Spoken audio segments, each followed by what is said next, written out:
Analysis का एक और क्वेश्चन करते हैं। क्वेश्चन आपके सामने है, an RCC beam 300 into 640 overall. ये डायमेंशन जो दिया हुआ है विड्थ 300 और डेप्थ 640 ये ओवरऑल डायमेंशन यानी कि ये बड़ी डी है, ठीक है, ये विड्थ है और ये बड़ी डी है। Overall is reinforced with 4 bars of 20 dia, ठीक है, 4 नंबर ऑफ बार्स है 20 डाया का। The beam has to carry a super impose load of 50 kiloton per metre including the self weight. इस बीम को जो है कितना लोड कैरी करना है, 50 किलोटन पर मीटर का। यूडीएल है यानी कि इंटायर लेंथ में कैसा लोड लग रहा है, यूडीएल लग रहा है। किलोटन पर मीटर, सिर्फ किलोटन रहता तो concentrated load, kiloton per metre के दर से दे रहा है ये लोड यानी कि यूडीएल है, ठीक है, इंक्लूडिंग द सेल्फ वेट। उसका खुद का भार भी जो है, बीम का खुद का भार होगा वो इसमें सम्मिलित है of the beam over an effective span of 4 metre. जो स्पैन है बीम का वो 4 मीटर है। Find the actual stress develop in the steel and concrete. The effective cover is 40 mm। Take m equals to 13.33।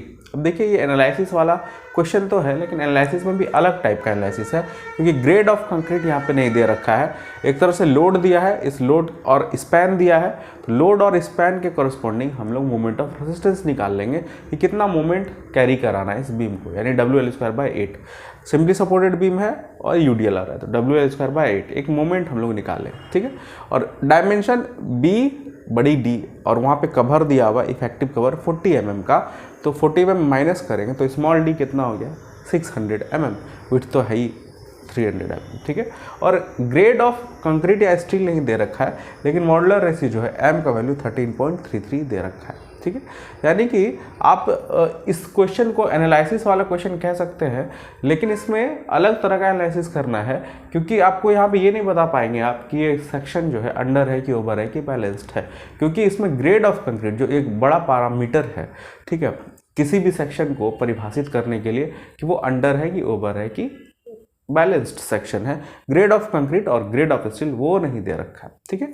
वो actual stress आपको निकाला है। Concrete में भी एक्चुअल स्ट्रेस कितना डेवलप कर रहा है टॉप मोस्ट फाइबर में, और स्टील भी जहाँ पे लगा हुआ है स्टील में कितना स्ट्रेस डेवलप कर रहा है, ठीक है। यहाँ पे किसी तरह का पूर्वाग्रह नहीं है कि यही ग्रेड रखना है कंक्रीट का, यही ग्रेड रखना है स्टील का, इस तरह का क्वेश्चन है। क्वेश्चन में एक और थोड़ा सा पार्ट जोड़ा गया है, इसको भी निकालना है। Find the compressive stress in concrete at 50 mm from top of the beam and draw bending stress diagram। ऊपर से 50 mm, जैसे कि ये डायमेंशन है, समझिए ये डायमेंशन है 300 बाय 640 का, ठीक है। तो ऊपर से 50 mm नीचे इस लेवल पे कंक्रीट में कितना स्ट्रेस डेवलप कर रहा हो। सबसे टॉप मोस्ट फाइबर पे तो कितना स्ट्रेस डेवलप करता है उसको हम लोग निकाल ही लेते हैं, सिग्मा CBC या सिग्मा C से, ठीक है। और स्टील में भी कितना स्ट्रेस डेवलप कर रहा है इसको भी निकाल ही लेते हैं। लेकिन ऊपर से कुछ दूरी पर अगर पूछ दिया जाए 50 mm, 100 mm, 150 mm, कहीं पे भी पूछ दिया जाए, बहुत सारा नंबर ऑफ फाइबर्स है, तो किसी भी फाइबर पे उसका लोकेशन दिया रह सकता है, जैसे दिया है इसमें, उस पर स्ट्रेस निकालने पूछेगा, जैसा पूछा गया है तो हम लोग कैसे निकालेंगे, ठीक है। इस क्वेश्चन में हम लोग इसको भी सीखेंगे। तो ये विड्थ जो है वो 300 mm है और ओवरऑल जो डेप्थ है वो 640 mm है। जहाँ पर रेनफोर्समेंट लगा है 4 नंबर ऑफ बार्स है, 1 2 3 4, और सेंटर ऑफ द रेनफोर्समेंट नीचे से 40 mm, इसी को इफेक्टिव कवर बोलते हैं। तो जो बचा डेप्थ, इफेक्टिव डेप्थ वो कितना है 600 mm। क्लियर, ये 4 नंबर ऑफ बार्स है, ठीक है, 20 mm डाया का। ये डायमेंशन आपको सारा चीज़ दे रखा है। उसके बाद है m का वैल्यू और क्या क्या दिया है। हाँ, हम लोग अगर बीम का बात करें तो सिंपली सपोर्टेड बीम है, ये 4 मीटर का स्पैन है, और यूडीएल जो ऊपर से लग रहा है यह 50 किलो न्यूटन पर metre including its self weight, ठीक है। और m का भी वैल्यू यहाँ पे यानी कि मॉडुलर रेशियो भी दे दिया है 13.33, ठीक है। तो इस जो गिवन पैरामीटर्स है इससे हम लोग क्या निकाल सकते हैं, जो moment of resistance finally carry कराना है वो कितना हो जाएगा WL²/8। तो W का वैल्यू 50, L का वैल्यू 4 का square divided by 8। 50 into 16 divided by 8, ये 100 kilo newton metre, 100 kilo newton metre, या फिर आप कह लें 100 इंटू 10⁶ न्यूटन mm, इतना मोमेंट कैरी कराना है। ठीक है, ये बात हो गया क्लियर। अब आते हैं जो इधर से हम लोग क्या क्या निकाल सकते हैं, इसको देखते हैं। ओवरऑल डेप्थ तो दिया ही है 640 mm का। ठीक, आपने इफेक्टिव डेप्थ निकालना है, overall depth minus effective cover, यानी 640 माइनस 40 इक्वल्स टू 600 mm, ये इफेक्टिव डेप्थ निकला। अब एरिया ऑफ स्टील, ये गिवन कुछ पैरामीटर्स था। अब area of steel AST equals to 4 number of bars है, और एक जो बार का उसका डायमीटर 20 mm का है।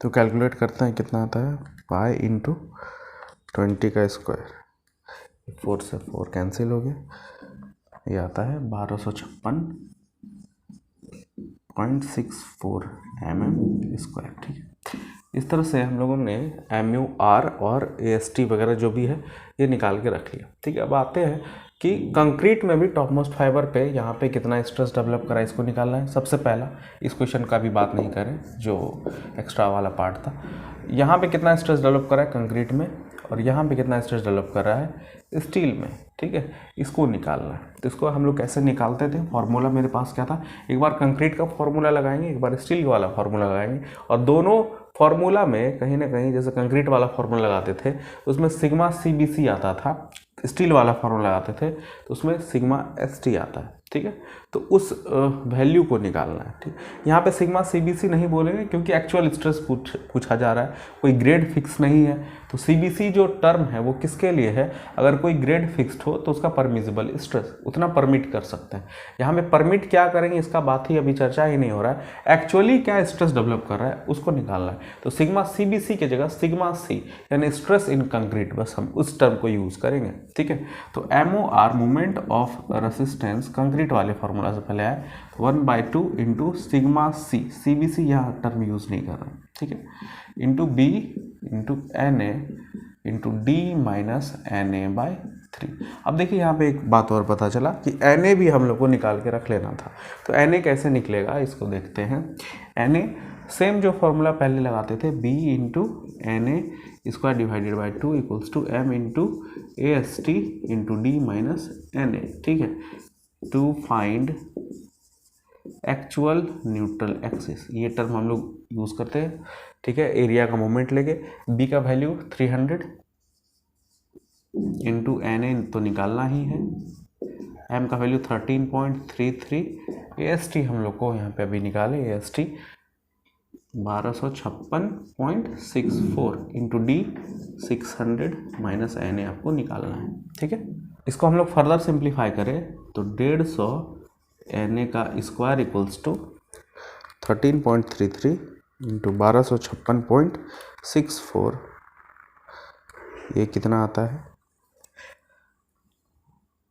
-16751.01 N। अब 600 से मल्टीप्लाई करें तो ये टर्म आता है 100500606.7। ठीक है, माइनस है, इसको सबको एक तरफ लाके हम लोग सिंप्लीफाई करें इस क्वाड्रेटिक इक्वेशन को, तो कहीं ना कहीं इससे क्या पता चल जाएगा, NA का वैल्यू पता चल जाएगा। उसके बाद क्या करते हैं, इस क्वाड्रेटिक इक्वेशन को सॉल्व करते हैं कैलकुलेटर में, आपका जो फॉर्मेट बना हुआ है उसके थ्रू।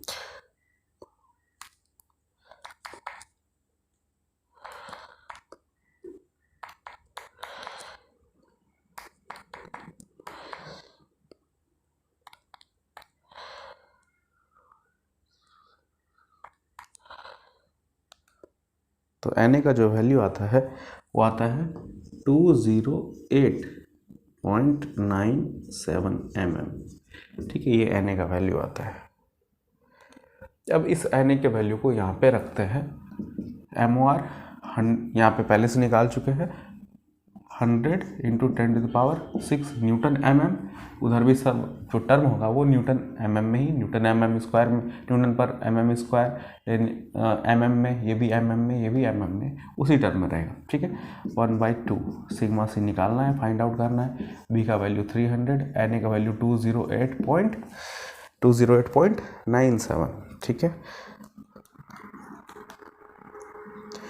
208.97, डी का वैल्यू 600 माइनस 208.97 डिवाइडेड बाय 3। इस टर्म को सॉल्व करेंगे तो सिग्मा सी अपने आप निकल जाएगा। आप लोग भी कैलकुलेट करिए ये कितना आता है।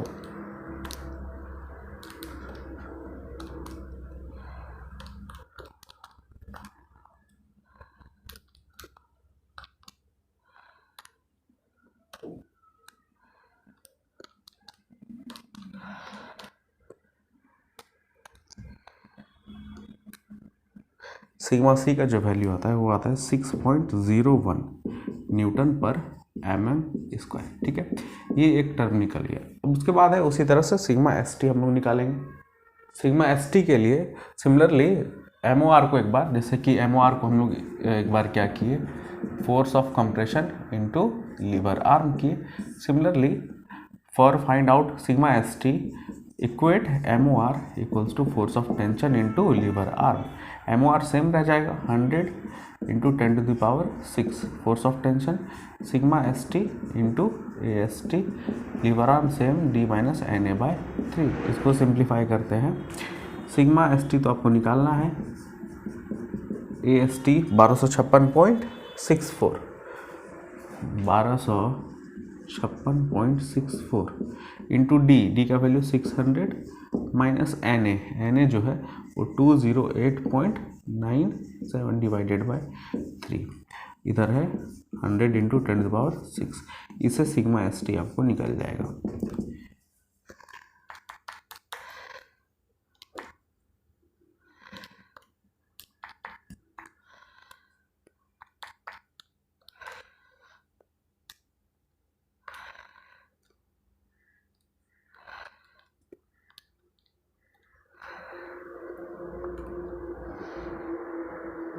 Sigma S T equals to 150.04 newton पर mm स्क्वायर। ये आया आपका परमिसिबल स्ट्रेस, परमिसिबल स्ट्रेस नहीं बोल सकते, actual stress in the steel, ये आया। ठीक है, स्टील जहाँ पे लगा है उस लेवल पे क्या स्ट्रेस है स्टील में। अब आते हैं एक पार्ट और था कि टॉप मोस्ट फाइबर से कितना, यानी कि ऊपर से 50 mm की दूरी पे, 50 mm की दूरी पे इस लेवल पे जो कंक्रीट लगा है यहाँ पे कितना स्ट्रेस होगा। ठीक है, इसको जानने के लिए स्ट्रेस डायग्राम का हम लोग सहारा लेते हैं। स्ट्रेस डायग्राम कुछ कंक्रीट में इस तरह से वेरिएशन होता है कंक्रीट का। ठीक है, इस लेवल पे स्ट्रेस कितना आया है, इस लेवल पे स्ट्रेस जो आया है top most fibre of the concrete पे जो स्ट्रेस आया है वो 6.01 है। ठीक है, और ये जो टर्म है इसको हम लोग क्या बोलेंगे, एक्चुअल न्यूट्रल एक्सिस, जो कि निकला है कितना 208.97। ये जो डेप्थ है यहाँ से लेके यहाँ तक 208.97। ठीक है, अब पूछा जा रहा है यहाँ से ऊपर से 50 mm की दूरी पे इस फाइबर पे कितना स्ट्रेस होगा। तो देखिए एक बड़ा ट्रायंगल बन रहा है ऊपर में और एक छोटा ट्रायंगल बन रहा है। ठीक है, तो ये डिवाइडेड बाय ये, यानी कि 6.01 डिवाइडेड बाय 208.97 इक्वल्स टू होगा सिमिलरिटी ऑफ ट्रायंगल करके। ठीक है, ये वैल्यू जिसको कि हमको नहीं पता है इसको सिग्मा सी डैश मानते हैं, sigma C dash divided by ये वैल्यू अब कितना होगा, 208.97 में से 50 mm ऊपर से घटा देंगे तो ये वैल्यू आ जाएगा। ठीक है, तो यूजिंग सिमिलरिटी ऑफ ट्रायंगल जो भी फाइंड आउट करना था, तीसरा जो आपका ये जो पार्ट है इस क्वेश्चन का, इस पार्ट को हम लोग सॉल्व करते हैं। ठीक है, उसको सॉल्व करने के लिए similarity using similarity of triangle 6.01 divided by 208.97 equals to sigma C dash divided by 208.97 minus 50। इसको सॉल्व करिए, सिग्मा सी डैश निकल जाएगा 6.01 इंटू 208.97 माइनस 50 डिवाइडेड बाई 208.97। ये जो सिग्मा सी डैश का वैल्यू आता है, सिग्मा सी डैश का वैल्यू आता है 4.57 न्यूटन पर mm स्क्वायर। ठीक है,